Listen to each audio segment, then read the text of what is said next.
Exactly. But ఇప్పుడు నేను ఎవరైతే పేర్లు ఇప్పుడు తీసుకొచ్చానో వీళ్ళందరూ కూడా irrespective of the family politics వాళ్ళు వాళ్ళ క్రెడిబిలిటీ, వాళ్ళ మెరిట్స్, వాళ్ళ అడ్వాంటేజెస్తోనే వాళ్ళు they proved that they are there where they are అన్నట్లు. సో అట్లా మీరు but you took lot of time when compare to others. వాళ్ళందరూ తీసుకున్న దానికంటే మీరు కొంచెం టైం ఎక్కువ తీసుకున్నారు to get where you are today. మీరు చెప్పిన పేర్లు except for Udhayanidhi, every one of them is 10 years older than me. No, I'm not talking about the age. No. I'm talking about once you plunge into politics. No, it took them 10 years. Ram మంత్రి ఏదని 10 సంవత్సరాలు పెట్టిందండి. 10 సంవత్సరాలు 10 సంవత్సరాలు పెట్టింది. 10 సంవత్సరాలు పట్టలేదండి. Government form అయిన 2 years K he became government 2014 లో కదా ఫామ్ అయింది. No, but behind that he fought for 7 years. Exactly. No, that's what I'm saying. Different people took their own trajectories, so it's very unfair to compare. It's not equals. We are all fruits, I agree. Yeah. But one of them is an orange, one of them is an apple. Right. So we have our own ways, and different people take their own time in emerging. But how do you look at yourself?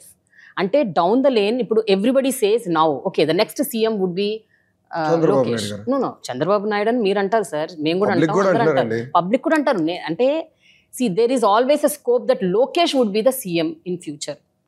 Lokesh would be the CM in future for all given reasons అని అంటారు. So how do you take that kind of a sentence? No, but these are all hypothetical statements fundamentally. Yeah. See, end of the day, all of us have to create strong states. Strong states will create strong nation. అది నా agenda. So ఒక్కొక్క రాష్ట్రం ఎలా బలోపేతం అవ్వాలి, మొత్తం భారతదేశం అభివృద్ధి చెందాలంటే అన్ని రాష్ట్రాలు సహకరించాలి అండ్ అన్ని రాష్ట్రాలు కాంట్రిబ్యూట్ చేయాలి. I truly believe that. So రాష్ట్రాలను ఎలా బలోపేతం చేయాలనేది ఒక లక్ష్యం. దాంట్లో భాగంగా what is the role of ఇప్పుడు డివైడెడ్ ఆంధ్రప్రదేశ్. ఇప్పుడు small state, we are bigger than Telangana but smaller than erstwhile Andhra Pradesh. So how can current Andhra Pradesh be $1 trillion economy? దానికి ఏం చేయాలి? ఆ వ్యూహం ఉంటుంది. రెండోది, ఒక్కొక్క నాయకుడికి ఒక్కొక్క స్ట్రెంగ్త్ ఉంటుంది. ఇప్పుడు I'm never a great public speaker, but I'm very good in small group discussions. Cohort meetings I'm very good because I'm comfortable. Different leaders are built differently. Different people, leaders, all the leaders meer cheppindi, they have their strength, they have their weaknesses. So I think it's very unfair to compare. And different leaders, I think, take different time to emerge. And they find their own ways of showcasing their strengths and of course even their weaknesses. Okay. So how confident are you now for the coming elections? Telugudesam party ippudu in alliance with Janasena, how is going to emerge? To what level? To what extent? Because రెండు different పార్టీలు, different ఐడియాలజీలు కూడా ఉన్నాయి. Maybe ఒక common ఐడియాలజీతో మీరు కలిసి ఉంటారు, but ideologies different ఉంటాయి. And 2 different parties coming together for a common cause, but will have lot of issues. They'll have their own strengths and weaknesses. How are you going to address that? No, first మీరు చూస్తే 2019లో తెలుగుదేశం పార్టీకి వైకాపాకి ముందు vote share difference is 10%. So contextually I need to convince 6 in 100. That is the first point. Second, జనసేనకి I think 6.5 close to 6.7% vote share వచ్చింది total Andhra Pradesh. So together we are now a formidable opposition. And మా agenda ఒకటే, రాష్ట్రం. మా agenda ఒకటే, ఆంధ్ర ప్రజల గురించి. నువ్వు కొత్తగా పెళ్ళైనప్పుడు గొడవలు లేకుండా ఉన్నావు కదా.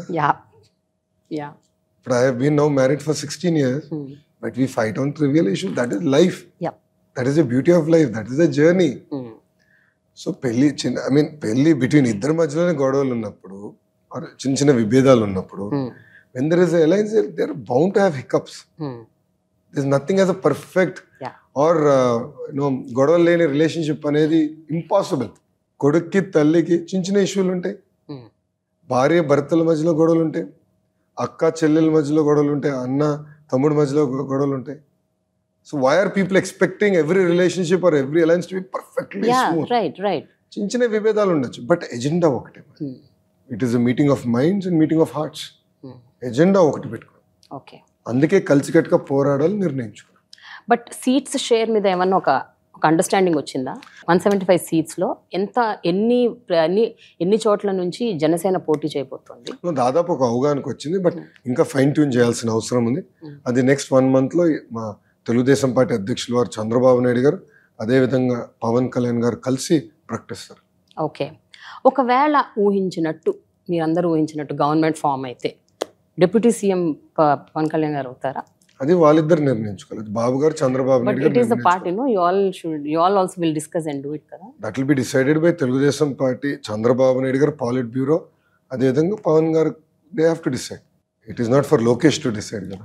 బట్ ఎన్నో సందర్భాల్లో పవన్ కళ్యాణ్ గారు బహిరంగ సభల్లోనే ఒక మాట అంటూ వచ్చారు చాలా సందర్భాల్లో. ఏంటంటే, మీరందరు నా సభలకు వస్తున్నారయ్యా, కొన్ని వేల సంఖ్యలో లక్షల సంఖ్యల్లో వస్తున్నారు, కానీ మీరు ఓట్లు వేయట్లేదు అని అన్నారు ఆయన. చాలా సందర్భాల్లో అన్నారు, this is not converting into vote అని. తెలంగాణలో జరిగిన ఎన్నికల్లో కూడా అదే జరిగింది.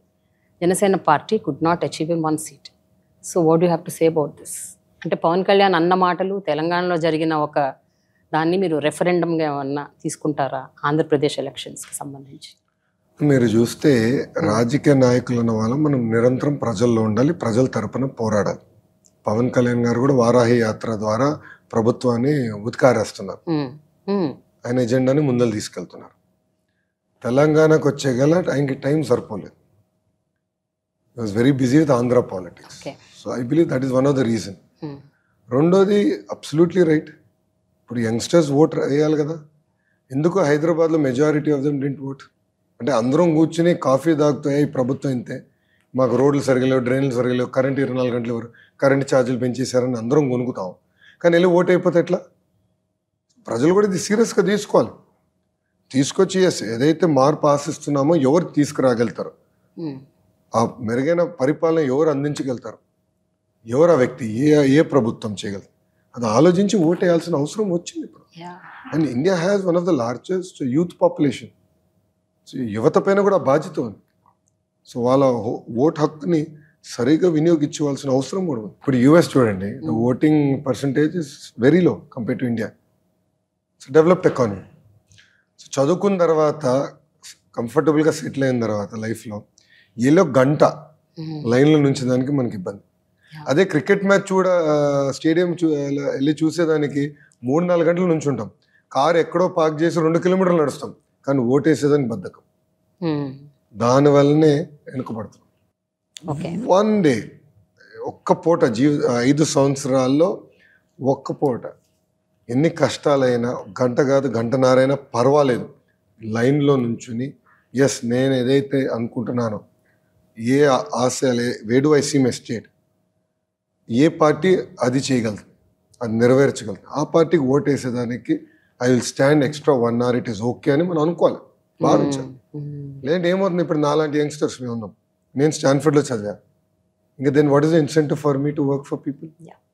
ఎందుకు కష్టపడాలి నేను ఇంత? ఎందుకు గొడ్డి చాకరీ చేయాలి? ఎందుకు ఇంత 1000 కిలోమీటర్లు నడవాలి? ఎందుకు ప్రజల సమస్యలు తెలుసుకుని వ్యూహం ఫామ్ చేసుకుని ఆ మార్క్ తీసుకురావాలని ఆశించాలి? అదే కానీ ఇప్పుడు నేను స్టాన్ఫర్డ్ నుంచి 2008లో గ్రాడ్యుయేట్ అయ్యా. మా బ్యాచ్మేట్స్ అందరం చూస్తే the average salary is $2 million. అందరు బాగా సంపాదిస్తున్నారు, వెరీ వెల్ సెటిల్, ఏసీ రూమ్లో కూర్చొని పని చేయొచ్చు, చౌంట ఒక్క క్షణం కూడా పట్టదు, ఎక్సెప్ట్ జిమ్కి వెళ్తే తప్ప. నేను ఆ జీవితం కోరుకుని ఉండొచ్చు, కానీ నేను ఏదైతే నమ్ముకున్నాను, అంటే నేను ఏదైతే నమ్మాను, నేను ఆంధ్ర రాష్ట్రం నంబర్ 1 చేయాలి, పాజిటివ్ లీడర్షిప్ తీసుకురావాలి, బిల్డ్ చేయాలి అని నేను ఏదైతే నమ్ముకున్నానో దానికోసం నేను పోరాడుతున్నాను. దానికి ప్రజలు కూడా సహకరించాలి, ప్రజలు కూడా ఆశీర్వదించాలి, దీవించాలి. ప్రత్యేకంగా చదువుకున్న వాళ్ళు, అర్బన్ యంగ్స్టర్స్ పెద్ద ఎత్తున వచ్చి ఓటు వేయాల్సిన అవసరం ఉంది.